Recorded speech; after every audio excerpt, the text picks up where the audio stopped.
जैसे पोता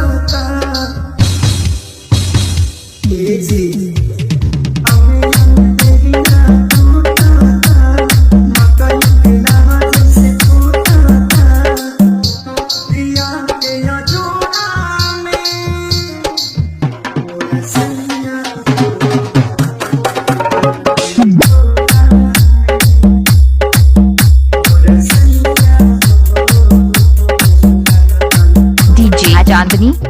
रोजा जाके सुत जाना दूरा बोला कही सब खमही पूरा बाबू छू छाके हट चल हमके काम रह चलाया घर पूरा रोजा जाके सुत जाना दूरा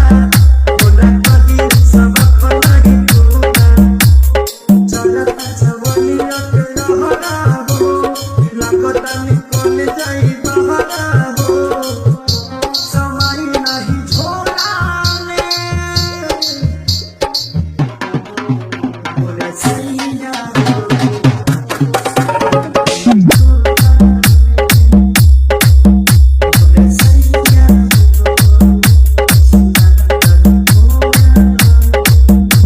चांदनी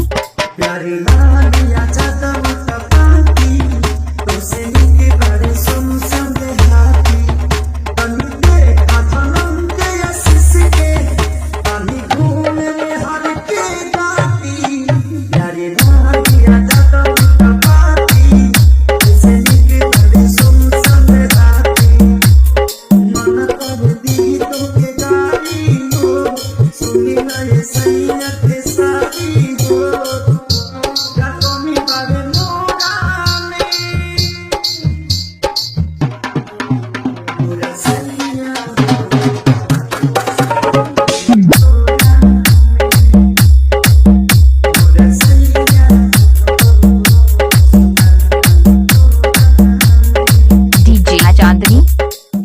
चांदनी